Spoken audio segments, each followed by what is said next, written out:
Kaibigan, topic po natin para sa hirap dumumi. Diba, naka-experience ba kayo ng ganito? Constipation, ang tigas-tigas ng dumi, problema sa almoranas, may dugo sa dumi, at constipated, anong gagawin natin? Napakahirap nito. Actually, experience ko to. Karamihan ng mga tinuturo ko sa inyo, personal experience, okay? At may nagsabi nga noon si Hippocrates, siya yung father of medicine. Before Christ pa siya, sabi niya, para maging magaling ang doktor, kailangan daw maraming sakit. Mas maraming sakit, mas okay. Kasi mas ma-explain niya sa pasyente, alam niya first hand. Kaya nga karamihan ng topic ko sa inyo, naramdaman ko, like yung mga depression, mental health, irritable bowel, lahat yan naramdaman ko, palpitation, panic attack, karamihan ng sakit. Ngayon, ito naman sa constipation, problema ko rin ito. So, unang-una, ano mo ng dahilan? Bakit nagko-constipate? Explain natin. Yung mga prevention technique, paano iiwas para hindi mag-constipate. Pero, ang third part, mas importante, ano gagawin kung nakabara na yung dumi? Yun ang mahirap doon. Kung barado na, ano nang gagawin? Meron na nakaipit doon sa tumbong natin, ay lumabas yung dumi, napakasakit. Anong gagawin? Tuturo din natin. Una, anong dahilan? Bakit nagkakaroon ng constipation? Una-una, nagkakaedad. Pag tumatanda, ay talaga nagko-constipate. Kulang sa tubig. Yan. Actually, meron ako mga bagay na mga kasalanan na hindi ko naman napapansin. Pag nagkonti lang yung intake mo ng tubig konti, magko-constipate na Kung dati iniinom ko mga 10 glasses of water, ngayon ginawa ko lang 8 glasses. 8 glasses na nga yung tubig ko, kulang pa rin. Kasi nga, 8 glasses of water ako in a day, pero malayong nilalakad ko. Naglalakad ako ng 10,000 steps So, mas maraming exercise mo, mas maraming pawis mo, kulang na yung 8 basong tubig. Kailangan mga 12 glasses na. Kailangan laging light yung color ng ihi. Tsaka napansin ko dito sa causes of constipation, ito na rin naman yung mga treatment, hindi makukuha ng isang bagay. Dapat itong 5, 6, 7 lunas, ginagawa mo dapat lahat sabay-sabay. Kung magkulang ka lang sa isa dito, constipated ka na. Magkulang ka lang sa tubig, constipated ka na. Second, yung gulay. Yung gulay, baka marami ka kinakain, tapos may isang linggo, nabawasan ka ng gulay. Yung gulay, ang dami recommended, mga 3 tasa sa isang araw, minimum. Kung constipated ka, kahit 4 na tasa. Ayan, 1, 2, 3, 4, mga kangkong, ampalaya, pwede yan, mga beans, may fiber yan. Sari-saring gulay, green leafy vegetables, kailangan bulk forming yan. Pag nagkulang ka sa gulay, yun na yun. Titigas na yun. So, yan. Tubig, gulay. Next, yung prutas na pampalambot. Hindi mo pwede bawasan. Ano yung mga prutas na pampalambot? Everyday, yung mga 4 na peas, pakwan, nakakalambot. Pears, peras, nakakalambot. Papaya, nakakalambot konti. Prune juice, malakas ang prune juice. Pero prune juice, siguro mga 1/4 glass lang. Merong mangga, nakakalambot ang mangga pero masyado matamis ang mangga baka tumaba tayo.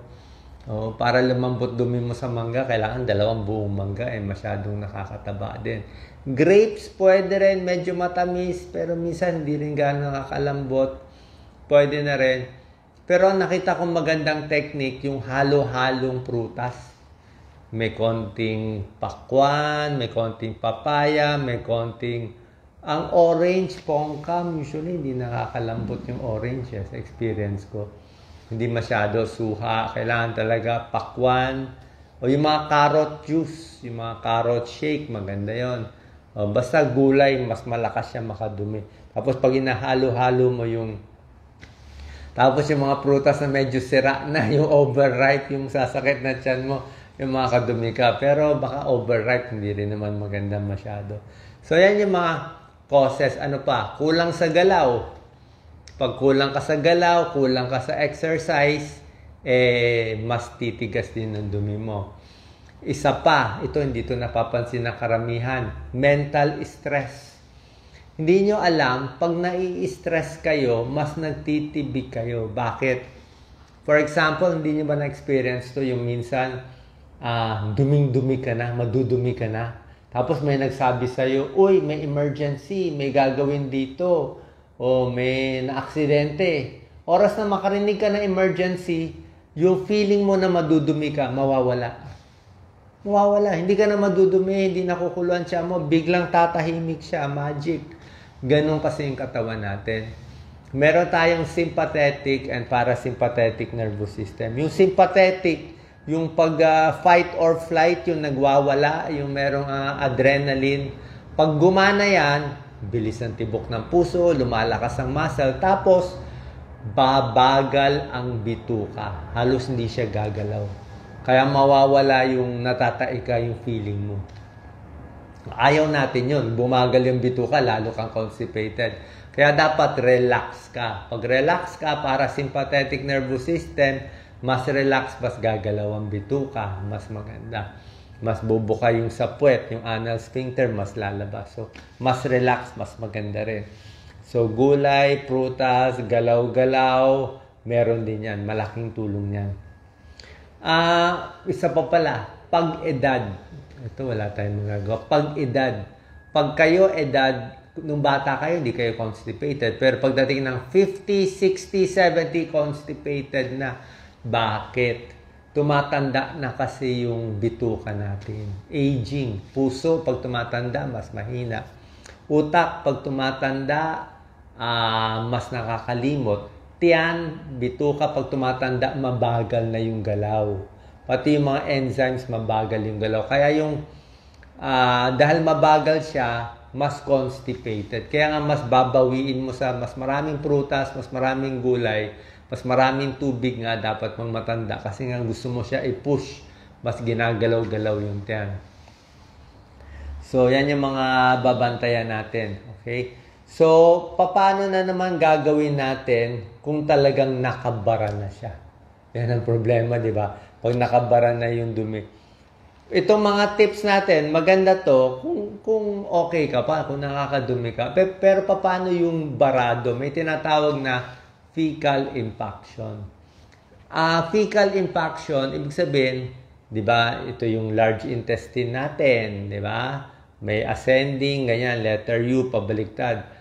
Minsan, may matigas na dumi na naka-imbak doon sa dulo ng puwet natin, nasa tumbong.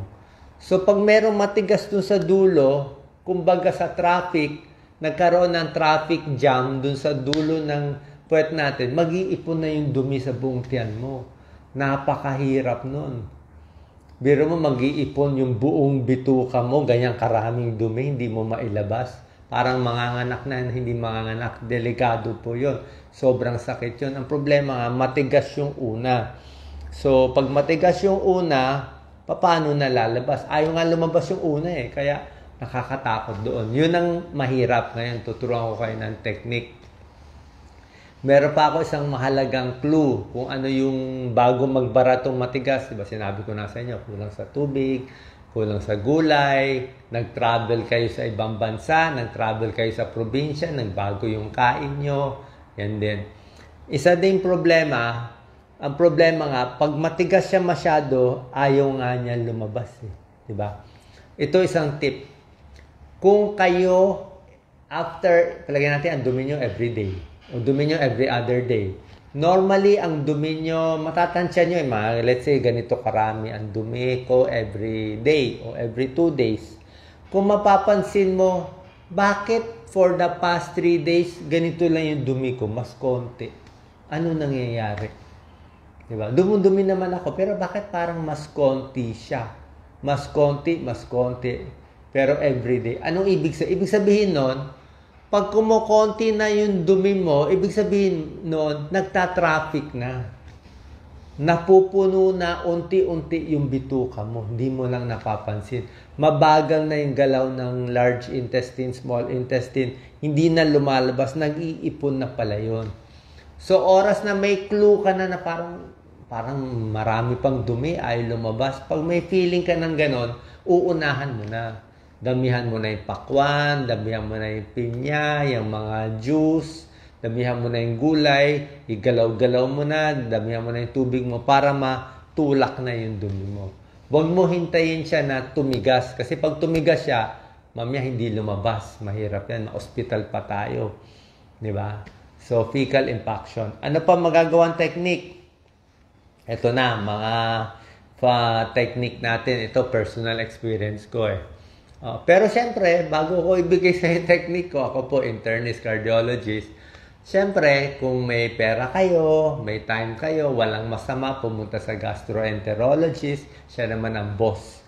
Ang gastroenterologist, siya expert dito. Usually, bibigyan ka nila ng pampadumi. Bibigyan ka ng mga, like yung mga Sena. Merong mga Sena capsule. Maraming brand dyan sa atin na makakadumi ng mas mabilis. Meron ding ibang tableta na mas mabilis pa makadumi in 8 hours. Merong ibang syrup like lactulose. Sa matatanda, binibigay namin lactulose. Lactulose syrup, 2 tablespoons sa gabi. Mga 30 ml sa gabi. Tuloy-tuloy lang yan. Pero mabagal siya. Napapalambot niya yung dumi, pero after 3 days, bago pa lang makakadumi. So, mas gusto natin yung swabe. Mas yung swabe na lactulose, yung dahan-dahan, yung prutas, yung gulay, mas swabe. Yung iba kasi, iinom lang ng tableta na mabilis magpadumi. Hindi ko na mabanggitin yung mga brands. Like, ang generic niya, mga Bisacodil, mga ganyan. Yung mabilis kasi magpadumi within 8 hours, ang problema doon, pag nasanay ka dito, minom ka. Pipilitin niya i-push. Okay? Paano kung nabara sa dulo? Diba? Kaya ba o hindi? Let's say, pinilit niya ma-push. Pag na-push niya yung dumi mo, ang gagawin ng bituka mo, kasi pinabilis mo siya bigla, gagawin ng bituka natin, magbabagal. Magko-constipate siya. So, pag pinabilis mo siya ng laxative pampadumi, ang side effect nun, constipated ka sa susunod na araw. Kaya pag na-constipate ka, anong gagawin mo? Inom ka na naman ng laxative. Tapos mako-constipate ka, inom ka naman ng laxative. So, habang buhay ka na naka-laxative. Yan ang tinatawag na laxative abuse. Diba? Kaya hindi maganda rin na maging dependent na tableta pampabilis. Dapat pang bihirang-bihira lang yun, pang emergency. So, ano pa ibang technique, lalo na yung parang ayaw na lumabas yung dumi. Ganito ginagawa ko. Ito para lang sa mga naka-experience ng baradong dumi. Minsan kasi, nandiyan na yung dumi, ito yung puwet natin, ayaw siya lumabas. Parang nakabara siya talaga. Nakakatakot. So, pag pinilit mo, hindi siya talaga lalabas o baka mawarak yung o baka pag iniri mo ng 30 seconds, sobrang iri. Delikado, sobrang iri. Pag iniri mo masyado, baka ma-heart attack ka. Iniri mo masyado, baka ma-stroke ka, ma-high blood, baka maluslos, maglabasan yung almoranas, magdugo-dugo yun talaga. So, ang ginagawa ko minsan, pag uupo, ayaw lumabas, tinatayo ko. Tayo ka muna, diba, sa banyo, tapos italon-talon mo. Pwede parang stand in place, diba, nakaupo ka, ayaw lumabas. Tumayo ka, nagbago yung position ng matigas na dumi. So, nagbago konti yung forma. Tinalon-talon mo, gaganon-ganon siya. So, minsan, nachi-chip off. Meron nachi-chip off.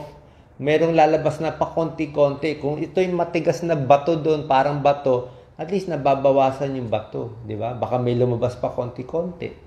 Diba? Upo, tayo. Minsan, makalabas lang konti. Tapos, sabay konting ire, baka lumabas konti. Minsan, pwede na yun. Baka ganito yung position ng matigas, ayaw lumabas. Inupo mo, tinayo mo, inikot-ikot, sinayaw-sayaw mo. Minsan, up to 15-20 minutes ka maghihirap sa CR, baka gumalaw-galaw siya. Baka yung dumigmag ganun ng pwesto, mas lumusot siya. Yung iba nag-i-squat, pwede rin yung squat. Yung iba tinataas yung pa. So, iniiba-iba, minsan effective na. Ganun technique. So, may talon-talon konti para, tapos inaalog-alog dito sa tiyan, ganyan-ganyan ko pa. Para lang, minsan nakaka-stimulate kasi yun pa nakaupo, ganyan-ganyan mo, stimulate mo. Ganito lang yung kamay. Pag ayaw pa rin, Okay, pag ayaw pa rin, nakabara pa rin, ganito pwede gawin. Friends, mahirap talaga to. Nakabara pa rin, ginagawa ko, hihiga mo muna. Pwede ka humiga sa kama, iba't ibang position. Medyo dapa, medyo ikot position, iba-iba. Parang sayaw-sayaw, sayaw-sayaw dito sa tiyan. Basta kailangan maalog yung tiyan. Maalog siya na maalog. Kasi the more na inaalog yung tiyan, nai-stimulate siya. Nai-stimulate. Mas gagana yung peristalsis. Kasi nga nakabara na yung dumi. So, pwedeng alog sa kaliwa, alog sa kanan, tapos minsan side view, minsan naka-right view, minsan sa dapa, di ba? Minsan, two legs, ini-stretch, pag ganyan. Lahat na ibang position, gawin nyo. Minsan, ginawa ko yan, 2 oras eh. So, mapapansin mo, pag ginalaw-galaw mo yung tiyan mo sa higa, syempre, yung dumi, nagbabago ng position. Yung mga dumi mo sa tiyan, nagbabago siya eh. Ang point is, di ba, masikip, barado. So, nagagalaw siya. Mapapansin mo, possible na umutot ka. Pag talagang barado na yan, fecal intaction, hindi ka na umuutot, delikado yan. Di ba? Baka hindi na lumabas talaga. Mag-ipon na yung pagkain natin. May nangyayari na, hospital pa yan. So, pag ganyan, ginalaw-galaw mo, minsan, lalabas na yung hangin. Uutot ka na, which is good news. At least, meron ng hangin lumalabas, di ba? So, nagbabago na yung position. So, pag ganyan, side view, ikot-ikot. Tapos, after a time, pag na-feel mo yung hilab, balik ka ulit sa CR.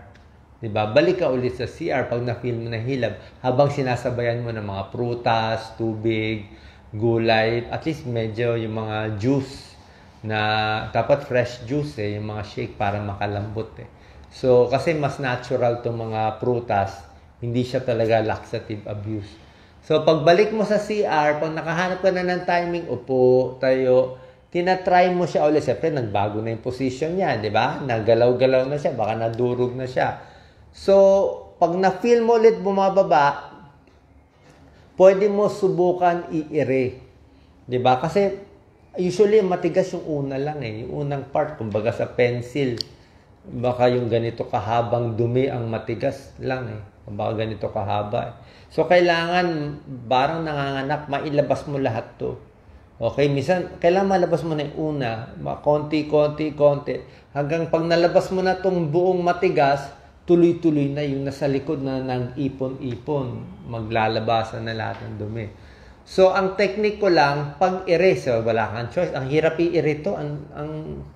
Ang tagal niyan Ang technique ko lang, huwag ka lang umiri ng sobrang tagal. Lalo na sa mga may edad na, huwag lang yung 30 seconds na ire, baka magluslos, mag-almoranas, ma-heart attack. Kasi during pag nag-i-ire tayo na kumikipot yung ugat sa puso, baka ma-stroke tayo kasi sasakit din ulo mo kaka-ire. So, unting relax lang. Pwede ka umiri mga 5-10 seconds. I-iri mo lang 5-10 seconds, tapos pahinga konti. Hinga. Tapos nafe-feel mo lalabas. Tapos iri mo ulit, tapos pahinga. Iri mo ulit, pahinga. Okay, habang inaalog yun yan.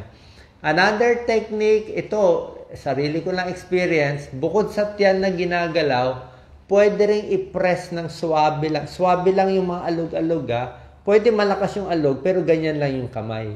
Wag mo tusok-tusukin yung tiyan. Wag tusok-tusukin. Ayaw natin tinutusok. Mamaya may matusok kang ng artery o bituka. Basta walang tusok. Ganun lang. Ganito lang. Minsan ginagawa ko, pwede mo rin i-press dun sa tumbong. Dun sa syempre nakaipit sa tumbong. Minsan may hangin dun, nakabukol yon. Minsan pa nakahiga, i-press mo din, galaw-galaw. Pag naggalaw yung position ng dumi, makakalabas na yun. Okay? So, ganon. Pag may matigas, then idasal mo maigi, pilitin mag-relax, kasi lalo ka kakabahan, lalong titigas yan. So, hayaan mo, pag nakalabas na yung una, konti, tapos iri mo tuloy-tuloy, lalabas na yung nag-ipon. Baka ganito karami makuha mong dumi. Okay? So, yan yung technique na ginagawa ko na pwede nyong gawin. Yung mga abdominal massage. Sa doktor nga, meron tablet. Tapos, sa doktor din naman, ang gagawin, lalo na sa matatanda na hindi kaya gumalaw, ginagawa namin manual extraction. Alam niyo yung manual extraction. Meron kaming gloves, meron kaming KY, dinudukot namin yung dumi. Okay? Pero hindi mo naman magagawa sa ordinaryong tao. Pwede rin naman, kaya lang masyadong aggressive na, baka masugat pa. Pero sa may edad, ginagawa namin. Meron din yung mga enema o yung mga suppository. Pwede rin, pero usually, pang last resort. Siyempre, mas matatapang na yun eh. Okay? So, yun lang po mga techniques natin. Sana po nakatulong to. Napakahirap. At oras na makalabas na yung dumi, tandaan natin, kailangan gawin natin lahat ng techniques. Tubig, marami lagi. Gulay, marami lagi. Prutas, marami. Galaw, marami lagi. Tapos pag dudumi, kailangan sure tayo na nailabas natin karamihan. At para hindi magbara itong mga dumi sa tiyan natin. Napakahirap. Salamat po. Ingat po palagi.